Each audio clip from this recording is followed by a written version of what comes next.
예수 탄생의 의미라는 제목으로 좀 짧게 오늘 말씀을 전하려고 합니다. 성탄의 기쁨과 평화가 우리 모든 삶에 가득 넘치시기를 간절히 예수님의 이름으로 축원합니다. 우리 한번 옆에 인사할까요? 메리 크리스마스. 네, 네, 네. 위에도 아이들이 엄청 많이 지금 있습니다. 여러분, 코로나를 지나면서 가장 안타까운 것이 한 가지가 있다 그래요. 우리나라뿐 아니라 세계 모든 사람들의 마음에 소망이 상실됐다고 말합니다. 사진을 하나 보여주시면 지금 우리는 어디에 코로나가 와 있을까요? 엔데믹이라는 단계에 와 있습니다. 오른쪽에서부터 팬데믹, 세계적인 대유행, 중간에는 유행하지만 세계적이지 않은 에피데믹, 그리고 마지막이 한정적인 곳에서 일어나는 엔데믹, 지금을 엔데믹이라고 그렇게 말해요.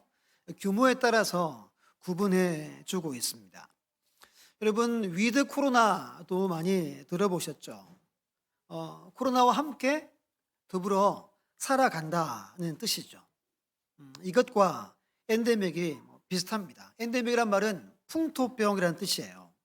그러니까 감기나 독감처럼 우리의 삶에 나타나는 단계에 와 있습니다. 이 말은 거의 이제 끝부분에 와 있다는 거죠. 최근에 뉴스를 보니까 지금 우리의 삶이 많이 회복됐죠. 그런데 경기는 회복이 안 된대요.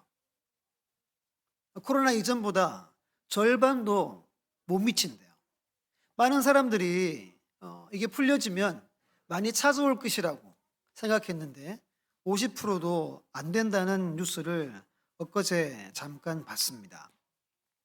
그리고 뭐라고 전문가들 말하냐면 당분간 옛날처럼 돌아가지는 못할 것 같다라고 말합니다. 왜 그럴까 생각을 좀 해봤어요. 해봤더니 이런 것 같아요. 코로나가 우리의 생각과 우리의 생활 방식을 많이 바꿔놨어요. 여러분들도 옛날처럼은 아마 안 사실 거예요. 우리는 많은 부분에 바뀌어져 있는 부분이 우리에게 있습니다. 그 중에 가장 소중한 것이 소망이 우리 안에서 상실되어져 가고 있다는 겁니다. 에리 프롬은 인간은 희망의 존재라고 규정했어요. 옛날부터. 이 말이 무슨 말이죠? 희망이 없으면 인간의 존재 의미가 없다라는 뜻을 갖습니다. 예레미야 29장 11절에 말합니다. 여호와의 말씀이니라 너희를 향한 나의 생각을 내가 아냐니 평안이요 재앙이 아니니라 너희에게 미래와 희망을 주는 그것이니라. 아멘입니까? 하나님의 말씀이 무슨 말씀이죠? 우리 인간은 희망, 소망을 가지고 살아가야 된대요. 아무리 환경이 그래도 우리는 소망의 삶을 살아가야 합니다. 요즘 성탄절 이제 마무리 단계지만 잘 느껴져요, 안 느껴져요? 하나도 안 느껴지죠. 사회적으로도 그렇지만 솔직히 우리 개인적으로도 옛날에 비해 이건 성탄인지 그냥 겨울을 나는 건지 전혀 느껴지지 않습니다. 근데 이 성탄의 소망은 진정한 소망, 이 땅에서 그 어느 곳에서도 줄 수 없는 참 소망의 사건이라고 성경에서 말합니다. 이 성탄의 소망이 여러분들의 심령과 온 세계 가운데 넘치기를 다시 한번 예수님의 이름으로 축원합니다. 그럼 여러분, 오늘 우리나 이 세상 수많은 사람들의 소망이 회복이 되어야 되는데 어떻게 하면 소망이 회복될까? 오늘 예수님의 탄생의 의미를 다시 살펴봄으로 소망이 회복되는 우리 모두가 될 줄 믿습니다. 오늘 말씀을 통해서 세 가지로 말씀을 함께 살펴봅니다. 첫 번째, 우리 함께 읽어봅니다. 시작. 예언을 성취하기 위한 탄생이다. 우리 성경을 보고 1절 말씀 함께 읽습니다. 이새 줄기에서 한 싹이 나며 그 뿌리에서 한 가지가 나서 결실할 것이요. 아멘. 여기서 줄기라는 말은 원어로 완전한 파멸과 멸망을 상징합니다. 이는 모든 희망을 상실한 유다의 상태를 말해요. 아수르가 침략해 와서 철저하게 파괴되어 피폐함이 남아있는 유다의 상태를 말합니다. 소망이 전혀 없는 마치 죽은 나무 같은 상태가 되어버린 거예요. 이런 조국 앞에 하나님이 이사야 선지자를 통하여서 예언하라고 말합니다. 오늘 말씀이 무슨 예언이죠? 메시아 탄생 예언입니다. 그래서 한 싹은 메시아를 말하죠. 이새는 누구를 말하죠? 저새 이새입니까? 이새는 누구죠? 다윗 왕의 아버지죠. 메시아가 다윗과 같은 새로운 왕으로 나타날 것을 말씀하는 겁니다. 줄기는 잘리고 다 소멸되고 거루터기만 남아있는 나무를 말해요. 근데 하나님이 오늘 말씀에 예언하시면서 다윗의 왕가의 거루터기에서 한 싹 메시아 곧 예수 그리스도가 탄생할 것을 예언하고 있습니다. 우리 화면을 보고 10절 말씀을 세 번역으로 한번 읽어볼게요. 시작. 그날이 오면 이새 뿌리에서 한 싹이 나서 만민의 깃발을 세울 것이며 민족들이 그를 찾아 모여들어서 그가 있는 곳이 영광스럽게 될 것이라. 아멘. 한 싹은 반드시 결실한다는 겁니다. 어떤 결실을 합니까? 모든 민족이 깃발처럼 세워진 예수 그리스도를 보고 모여들게 돼요. 근데 그 모여든 곳에 하나님의 영광의 빛이 비칩니다. 그루터기 같이 죽은 나무 같은데 모든 것이 회복되고 풍성한 결실로 하나님의 영광의 충만하심이 있는 곳이 된다는 겁니다. 이것이 오늘 메시아 예언의 말씀입니다. 우리 신약 성경을 제일 앞에 펴보면 마태복음 1장 1절이 나오죠. 이렇게 말하죠. 아브라함과 다윗의 자손 예수 그리스도의 계보라. 계보란 말은 족보란 말이죠. 즉 메시아의 족보입니다. 이 족보는 세 부분으로 나눠집니다. 아브라함부터 다윗까지, 다윗부터 포로, 바벨론 포로까지, 바벨론 포로에서 예수 그리스도의 나심까지의 족보를 기록합니다. 곧바로 예수님의 탄생 이야기가 바로 이어지죠. 1장 22절에 말합니다. 이 모든 일이 된 것은 주께서 선지자로 하신 말씀을 이루려 하심이니 이르시되. 뭐라고 말씀해요? 선지자로 하신 말씀, 구약의 예언자들이 한 말씀대로 그대로 성취된 일이 예수 그리스도의 탄생이라고 말합니다. 메시아 탄생은 예언을 성취하기 위한 탄생입니다. 여러분, 오늘 본문의 이사야 예언이 예수님 탄생하기 전 700년 전에 예언됐어요. 무슨 말이죠? 이 예언이 언제 이루어져요? 700년 후에 이루어지는 말씀입니다. 지금까지 인류 가운데 이렇게 누가 언제 태어날 것이다, 그것도 700년 전에 예고하고 태어난 인물은 한 명도 없대요. 오직 예수 그리스도 탄생밖에는 없습니다. 이사야는 또 누구의 뿌리에서, 줄기에서 아기 예수가 탄생한대요? 이새의 줄기, 뿌리에서 탄생한대요. 가문을 지목합니다. 이런 경우는 더더욱 없다고 역사학자들이 말합니다. 또한 이사야와 함께 사역했던 미가 선지자가 이렇게 예언해요. 미가 5장 2절에 보면 베들레헴 에브라다야, 너는 유다 족속 중에 작을지라도 이스라엘 다스릴 자가 내게서 내게로 나올 것이라. 그의 근본은 상고의 영원에 있느니라. 아멘. 여러분, 우연히 베들레헴에서 태어난 것이 아니라는 말씀입니다. 상고에는 태초에 영원 전부터 계신 주님께서 인류의 구원을 위해 베들레헴에 탄생할 것을 말씀합니다. 이 역시 700년 후에 그대로 이루어져요. 베들레헴이 그렇게 풍성하고 넘치는 땅이 아니었습니다. 고난의 땅, 가난한 목동의 마을입니다.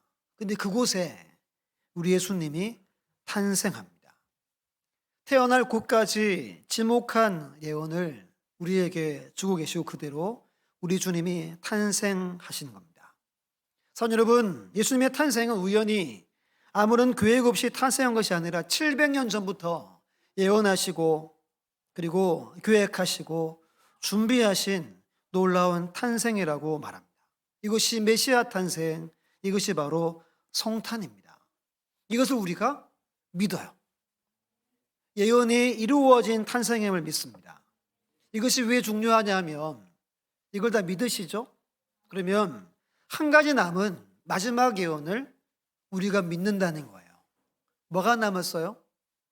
다시 우리 주님이 심판주로 온 땅을 판단하기 위해서 오실 그날이 반드시 곧 있을 것을 우리가 같이 믿는 거예요. 이 믿음이 너무너무 중요합니다. 지금도 우리 하나님이 모든 인류를 말씀으로 주관하시고 말씀으로 통치하시고 말씀으로 이끌어 가십니다. 이것을 믿는 믿음, 확신 가지고 우리가 살아가야 함을 말씀하는 거예요. 이것이 예수님의 탄생 첫 번째 의미입니다. 두 번째, 함께 읽어볼게요. 시작. 여호와의 영에 의한 탄생이라. 아멘. 우리 2절 말씀 성경 보고 2절 같이 봅니다. 시작. 그 위에 여호와의 영 곧 지혜와 총명의 영이요 모략과 재능의 영이요 지식과 여호와를 경외하는 영이 강림하시리니. 아멘. 하나님의 아들 예수 그리스도에게 여호와의 영이 어떻게 한대요? 강림한다. 부어지고 임한다는 거죠. 이걸 여기서 세 부분으로 나눕니다. 첫 번째는 지혜와 지식의 영이라고 말하죠. 이건 모든 지적 능력의 완전성을 말합니다. 우리 주님은 모든 지적 능력의 완전성으로 오셔서 모든 사람을 본성을 판단하고 식별하는 능력을 가지고 이 땅에 태어나셨어요. 두 번째, 모략과 재능의 영이란 말은 모르는 것이 없고 못할 것이 없는 재능과 파워의 영을 말합니다. 모든 것을 올바로 판단하고 그리고 실수나 부족함이 없이 주님이 이 땅에서 사역하시겠다는 걸 말합니다. 예수님의 다스림은 여러분 완전하시죠. 그것을 말씀하는 겁니다. 세 번째는 지식과 여호와를 경외하는 영이죠. 아들 예수 그리스도가 아버지 하나님을 아는 지식이 부족함이 없이 완전하다는 거예요.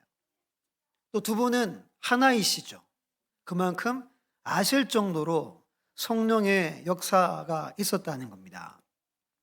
예수님의 인생을 쭉 돌아보면 태어나서 성천할까지 성령의 은혜로 주님이 이 땅에서 사셨어요. 그 말씀들을 잠깐 확인해 볼게요. 누가복음 1장 35절 우리 여성분들 함께 읽어주세요. 시작.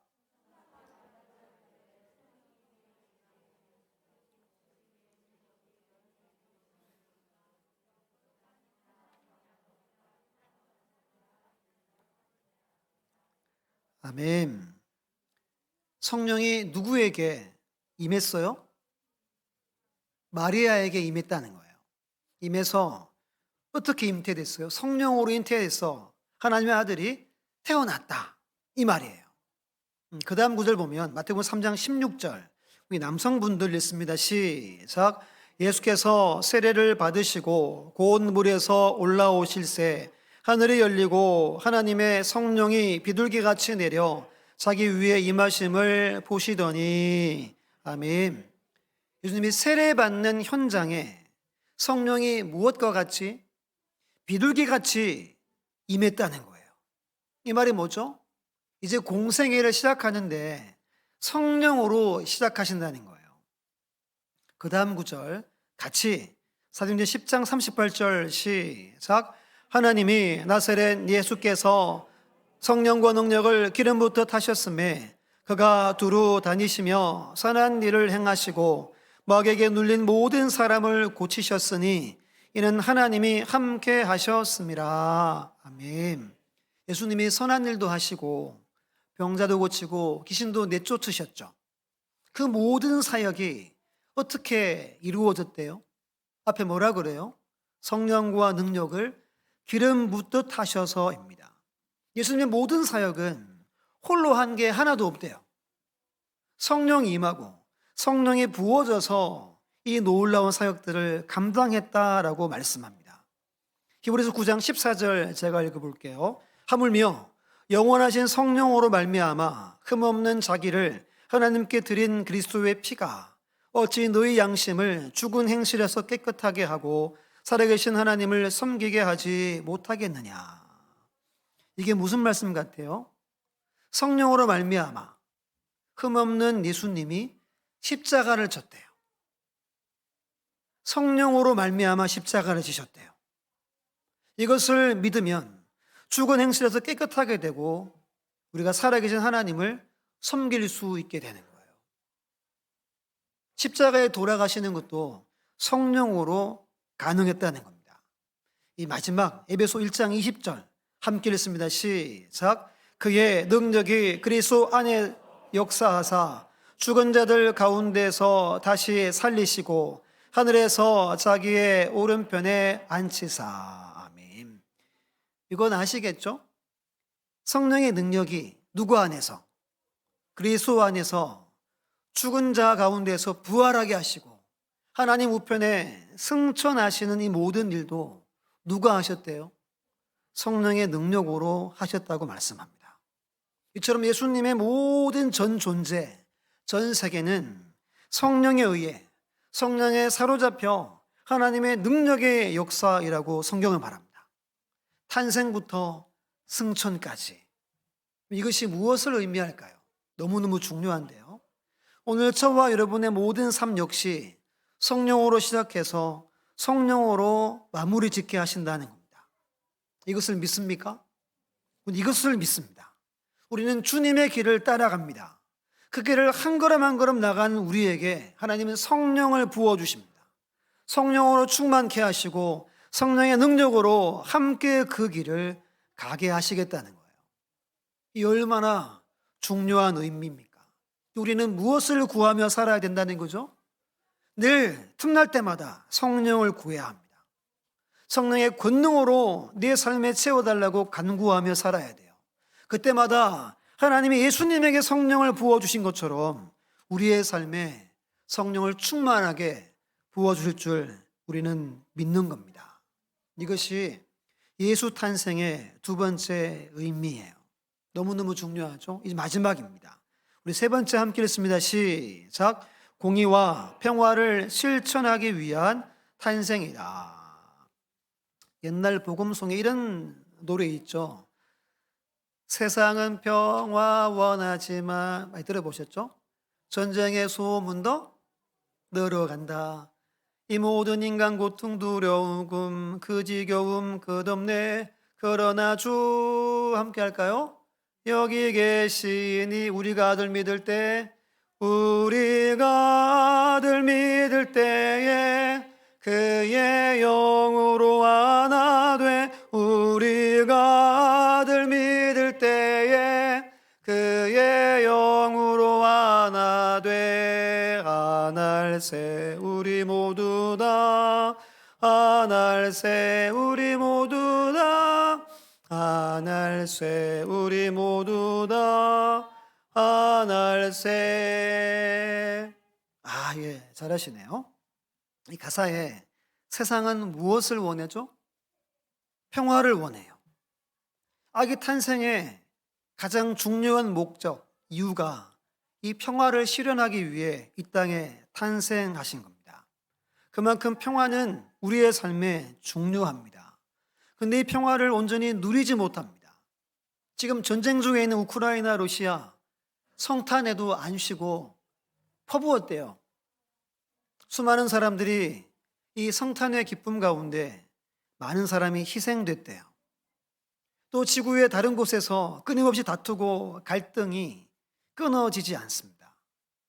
왜 그렇게 다들 원하는 이 평화가, 우리 주님이 평화를 위해 이 땅에 오셨는데 다 같이 평화를 누리지 못하며 살까요? 왜 그럴까요? 그것은 평화보다 먼저 강조하고 있는 공의, 의 때문입니다. 하나님의 나라는 예수님의 초림으로 시작이 되었습니다. 하지만 다시 오실 때 실현됐죠. 부모는 완성된 하나님 나라를 미리 보여주며 말합니다. 3절로 5절의 핵심 단어가 의예요, 의. 공의입니다. 6절로 9절 말씀의 핵심 단어가 평화예요, 평화. 예수님께서 다시 이 땅에 오셔서 완성된 나라는 공의의 나라, 평화의 나라라는 말씀입니다. 이사야가 먼저 의를 강조하고 그 다음 평화를 강조합니다. 아주 중요한데요. 공의의 시련 없이 참된 평화는 존재하지 않기 때문입니다. 꼭 기억하셔야 돼요. 평화를 깨트리는 모든 사건의 밑바탕 배경에는 인간의 탐욕과 죄가 버티고 있습니다. 성경은 먼저 의를 강조하죠. 5절 말씀 보세요. 이렇게 말하잖아요. 공의로 그의 허리띠를 삼으며 성실로 그의 몸의 띠를 삼으리라. 이 땅에 오신 메시아 예수 그리스도는 공의로 판단합니다. 공의로 심판하세요. 왜요? 그 목적이 뭐죠? 우리 성경을 보고 6절로 9절을 한 목소리로 함께 읽습니다. 시작. 그때 이리가 어린 양과 함께 살며 표범이 어린 염소와 함께 누우며 송아지와 어린 사자와 살찐 짐승이 함께 있어 어린아이에게 끌리며 암소와 곰이 함께 먹으며 그것들의 새끼가 함께 엎드리며 사자가 소처럼 풀을 먹을 것이며 젖먹는 아이가 독사의 구멍에서 장난하며 젖된 어린아이가 독사의 굴에 손을 넣을 것이라. 내 거룩한 산 모든 곳에서 해됨도 없고 상함도 없을 것이니 이는 물이 바다를 덮음같이 여호와를 아는 지식이 세상에 충만할 것임이라. 아멘. 여러분, 상상을 초월하는 결과가 벌어진다는 겁니다. 하나님이 처음 만드신 에덴 동산과 같은 완전한 평화의 세계가 도래하겠다는 거예요. 어떻게 해요?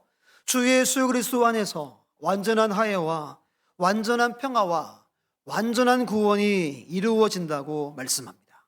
그날 6절에 그때가 되면 평화가 완성됩니다. 마치 물이 바다를 덮음같이 여호와를 아는 지식이 세상에 충만해지는 영광으로 나타날 겁니다.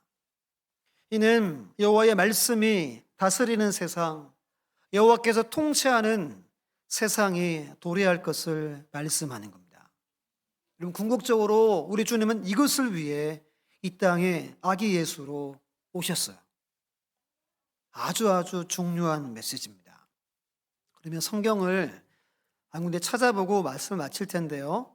에베소서 2장 한번 펴보세요. 13절로 18절입니다.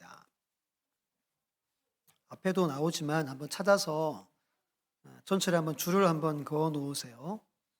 왜 예수님이 이 땅에 오셨는지 가장 중요한 메시지입니다. 에베소서 2장 13절로 18절.